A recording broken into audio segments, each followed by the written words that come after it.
it's Christy. Welcome back to my channel. Today I'm going to be making a card using Lawn Fawn's Mermaid for You. You are sublime and fantastic friends. So I've stamped the images I'll be using on some Spectrum Noir Ultra Smooth Premium White cardstock with Lawn Fawn Jet Black ink, and I will be coloring with my Copic markers. So I'm going to start with this mermaid's skin, and I'm using E000, E00, and E11, putting a shadow up under the hairline and on the underside of the arms and around the waist with the E11, blending out with the E00, and then using the E triple for the highlight. And then off screen, I went back and did a second layer on the first mermaid just to make her skin a little bit darker. I did my second layers off screen today, I think for the most part, because there were such a lot of images to color and I didn't want to make the video too long for you guys. And then for the third mermaid in the middle, I wanted to darken up her skin tone even further, so I'm going to pull in E13. So I will use that to lay in my shadows for her, and then I'm going to blend that out with the E11, just making sure to catch the edge of that E13 and pull it into the mid-tone, and then I'll fill in the rest of her skin with the E00 for the highlight. And then while I have these markers out, I also wanted to do the shell on my little hermit crab. So I'm starting with that E11 again and blending out with the E00 and then the E000. And I will add some design to that. I just need that to dry for a few seconds. And then I'll come in with E15 and E18 for that. I'm just going to add a few little spots here and there with that E18, and then I'll blend over the edge of that E18 with the E15 to kind of help it fade a bit into the rest of the shell. And then I'm going to start doing my first mermaid's her tail and her swimsuit and her hair. I wanted each of the mermaids to have a certain color palette. So this mermaid is going to be my pink mermaid. I picked R30, R32, and R35. So I started with the R35 and laid in some shadows on the left side of her tail since it's kind of swooped toward the right, but I did it equally on her little top, and then blended toward the center with the R32 and then the R30 or toward the right hand side on her tail. And then I did do a second layer real quick on that because I felt like that R30 really pushed the other two shades out of the way. So I just wanted to go back and add a bit extra of those dark and medium tones, and then just used a touch of the R30 to blend that out. And then for her hair, I'm going to go with a lighter combination. I still want it to be pink. I'm going to start with the R000, which I added in as my lightest. For hair, I like to start with my lightest shade to kind of map out where I'm going, and then I will work my way up and then back down again. So now I'm coming in with my second darkest, which is the R30, and adding some depth, and then a little bit of streakiness for some lowlights with the R32. I'm not going to get too complicated for these guys because their hair is drawn very simply, so I don't want to get too heavy-handed with all of the detail. I definitely do have some videos where I do hair that is, more realistic looking, but I try to keep it in the spirit of the way the images are drawn, so I'm not going to go too crazy with these guys. I did do a second layer on her hair as well just to smooth that out a bit, and then I'm also going to use the hair combo for this bit of coral. So I'm starting with the R32, blending out with the R30, and then I'll come in with that R000 for the highlight. And then I'm going to use the darker combo, which I used on her little tail and top, for the crab, but I'm going to be more heavy-handed with that R35. And I actually ended up only using the R35 and the R32. There wasn't a ton of room for a highlight, and he's pretty shadowed by that large shell, so I just used those darkest two shades. And then I'm going to switch to some purple tones. I wanted to go with some dusty purples, and I chose V91, V93, V95, and V99. And I'm going to do the second mermaid. So I'm doing her tail and top with the darkest three shades. So I'm using the V99 for the shadows, and then blending out with the V95, and then I'll use that V93 for the highlight. But I went ahead and pulled out the V91 in there as well because I wanted to use that on her hair. Like I said, I wanted each of them to kind of have hair to match their tail, but to keep the hair in a lighter tone. So for her, I pulled also in the V20. This is a more blue-toned purple as opposed to the V90s are a little bit more of a warm-toned purple. The V20 is more cool-toned. So I wanted to have, just like an extra layer of depth there by having that contrast. And then I'm adding in some V91, putting in a few streaks there, and then adding in a bit of the V93 as well.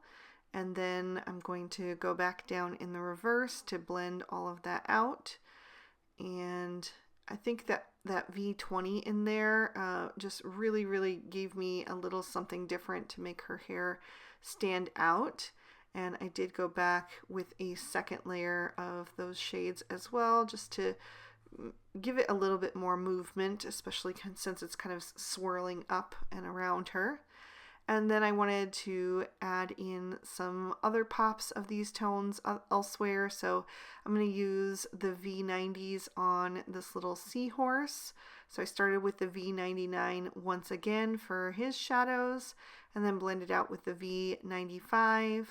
And then I'll use the V93 to pull that out even further.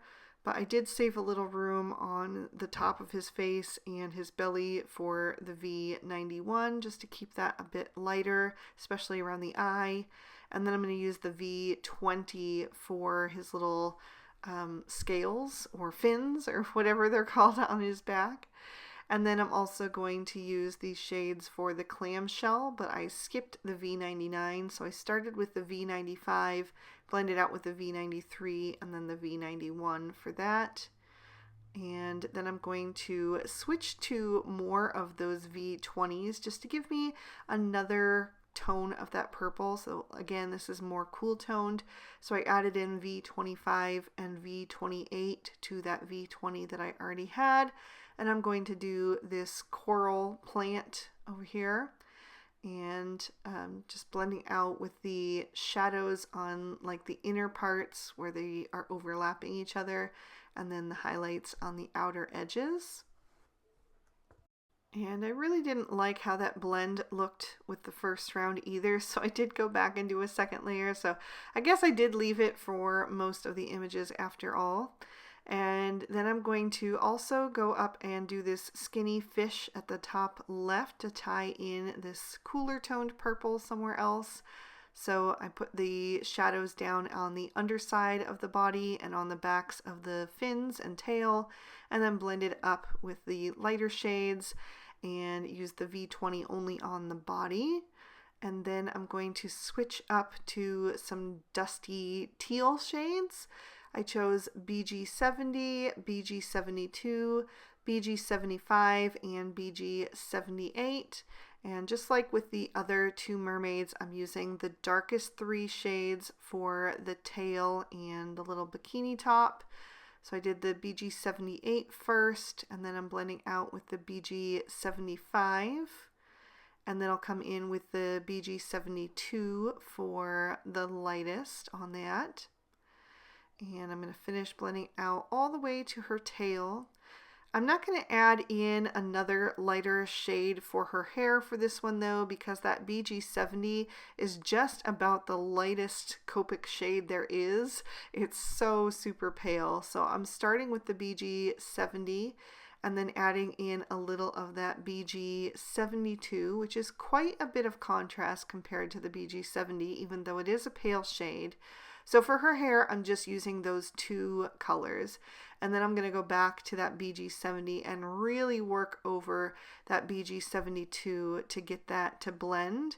I'm not going to go over her whole hair. I still want to keep like one layer of that BG70 where I want the most highlight right above her part.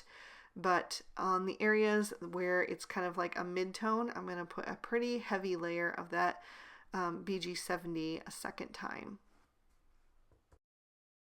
Then to tie those colors in another place, I decided to do this little eel.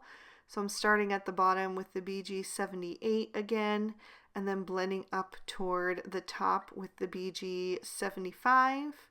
And then I'll fill in the rest of him with the BG72. I'm putting the highlight at the top because that is where, you know, the light source would be. Even though this whole scene is going to be underwater, the sun is still coming from up above, so that is where the light would be hitting. So I used the BG70 to do the little fins on the outer part of the body, and then went back and added a touch of distinction on the edge of the line with the BG72. And then I'm also going to color in one of these grasses over at the top left, starting with that BG78. I'm being much more heavy-handed with the darkest two colors because I want it to look different and have a bit more contrast. But I did add a bit of that BG72 for a highlight. And then I'm going to switch to some cool grays for my rocks. I'm using C1, C3, C5, and C7. Again, I'm actually only using the darkest three shades for the rocks. I'll get to the C1 in just a bit here. So I added some C7 here and there, kind of streaky, because this is supposed to be rock. It's not supposed to be perfectly smooth or perfectly uniform. You know, they're built up over layers with time, so there's some streakiness inherent in rocks. So I blended out with the C5 and then the C3. And then I'm going to use those same shades to color in the two angelfish. So I'm starting with the C3 on them at the top and the bottom on their faces and tails. And just adding a touch of that so there's some definition. And then blending out with the C1 and leaving the white cardstock as the highlight. And then for the stripe, I'm going to use the C7 first, and then I'll blend that out with the C5, going up from the bottom and then down from the top. And then I'll use the C3 to connect it in between, so they'll just be black and white angelfish. And then I'm going to go back to some of my other combos to color in these last two images. So I'm using my R30 combo for the starfish. Sometimes I'm not sure exactly what I want to, do, so I have to go back and color things in later on. And then I'm going to use the V20, V25, and V28 again for this vine type kelp or whatever. I colored it in solid with the V20, then added a little V25 toward the inner part of the stem, and then a tiny little dot of the V28 right at the stem to give it a bit of extra contrast. Then I wanted to give all of my little critters and mermaids some rosy cheeks. So I'm using my traditional R11 and R20 for that. Just doing a little oval shape on each cheek with the R20 and then coloring around the edges of that with the R11 to help that soften into whatever the skin or scales is. And then I'm going to trim these out with their matching dyes. For the background, I'm going to start with a piece of Bristol Smooth Surface cardstock, and I'm going to blend some Distress Oxide inks onto that, starting with some Speckled Egg. I'm going to put that down in kind of like an oval shape in the very center of this panel. It's going to be almost like a vignette with a light center and then darker on the edges. I'm going to darken that up with some evergreen bough, and this time I'm going to bring it in from all four sides. That speckled egg is a really unique shade. It's kind of somewhere between a blue and a green and a gray, and I find it really goes well with any of those tones. So I wanted to use that today because it's going to kind of resemble those blue greens, those dusty blue greens that I used on the third mermaid, but I wanted it to be really, really pale so that the images would stand out against it. So I blended out the center once again with the speckled egg, and then I'm going to darken up the edges of this panel with some Lucky Clover.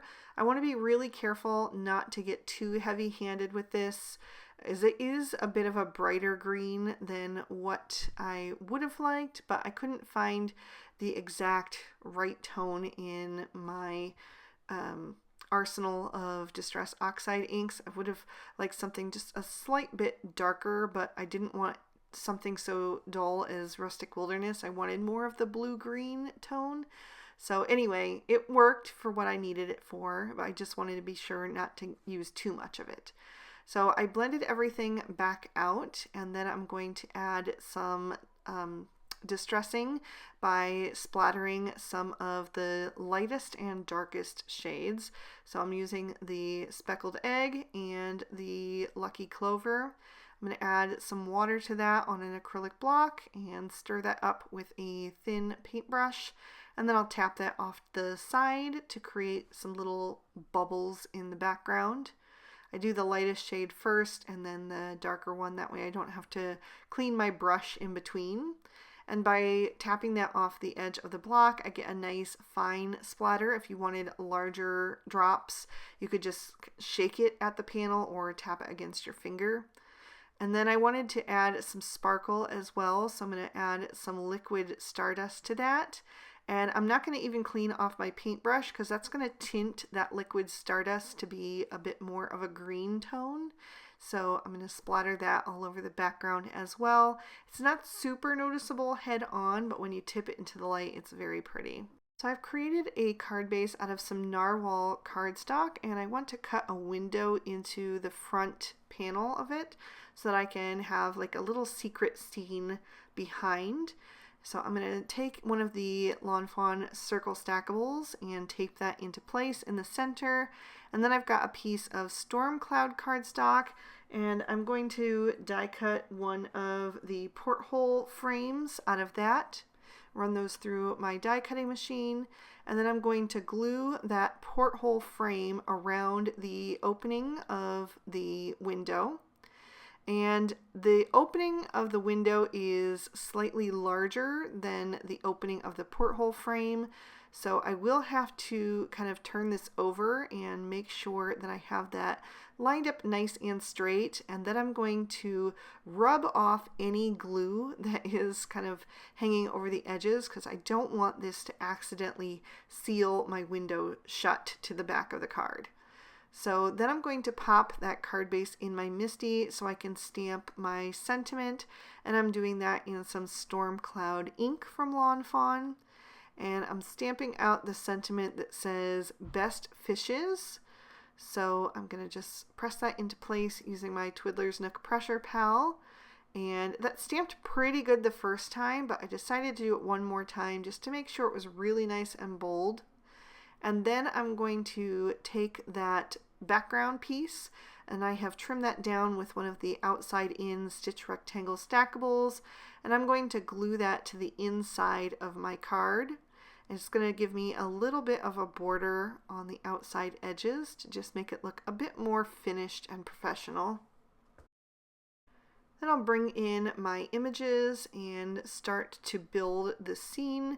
I'm going to start way down at the very bottom because I know that these images will not be able to be seen from the window. I'm going to put that large rock in the bottom left corner, and then quickly before that dries, I'm going to tuck this little vining plant up behind it, and then I'll add my sitting mermaid on top of that rock. So I'm just gonna get all of those down, and then I'll keep checking by closing the front of the card to make sure that the images are hidden from sight. So I'm going to add the purple mermaid next over on the right hand side. And then, like I said before, I make sure to press that down. I'm going to double check and, make sure she's not poking through the window. And then I'm going to take some more of these little seafloor images and kind of figure out where I want to put them. I want to make sure that I mix up the colors here and there. I don't have too much of one shade kind of clustered together. So I will put the purple coral down, but it is the cool toned purple coral next to the warmer toned purple mermaid. And then the pink coral I decided to put kind of between the two mermaids at the bottom. So I just lifted up her tail and tucked that underneath. And then I'm going to add the little hermit crab over next to the purple color coral to kind of break up that purple, so it kind of has some other pops of colors going on there. I'll add this darker green plant in front of the rock, and then I'm going to start working on what you're going to see from the porthole window. So I wanted the pink mermaid to be in the center there, and then she's going to be interacting with the little seahorse. So I'm going to add him next to her, trying to make them about even. And then I'm going to take this eel and put that up toward the top. Again, making sure each time that everything is hidden, because I do want this to be like a surprise when you open it up. I don't want you to see parts of the images. If you want, you can let them show, but for this particular design, I didn't want that to happen. So I'm just going to continue adding my little fish here and there and decorating the scene. I'm going to add the pink starfish stuck to the big rock. Put the little purple clamshell in between the pink coral and the crab to break up those two pink tones. And then I'm going to add this small rock.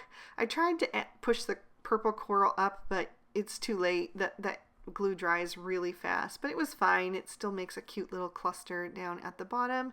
And then I'm going to take my last little angelfish and stick it between the two mermaids down at the bottom of the scene. Then I wanted to fill in some of the spaces around all of the images, so I'm going to take a small solid fish from Mermaid for You, and I'm going to stamp that out using some Noble Fur Lawn Fawn ink.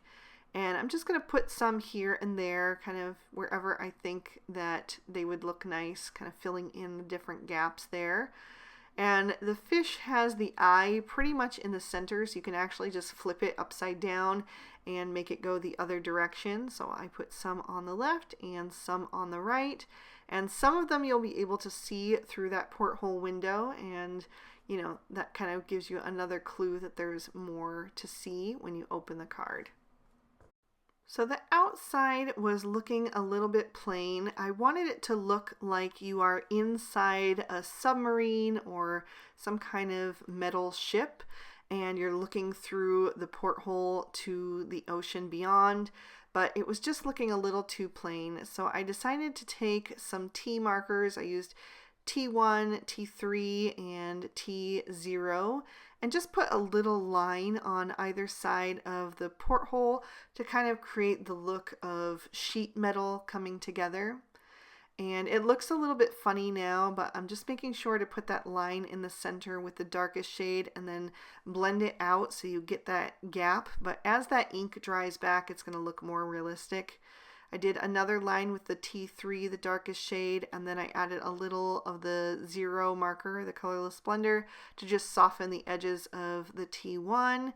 And once that dries, it will look like it's supposed to. It just gives it a little extra something on the front of the card.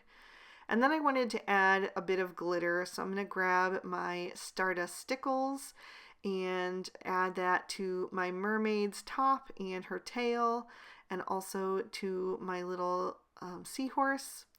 And then I'm going to add it to the inside of the card as well, even though this means that I'm going to have to wait for it to dry before I can close the card.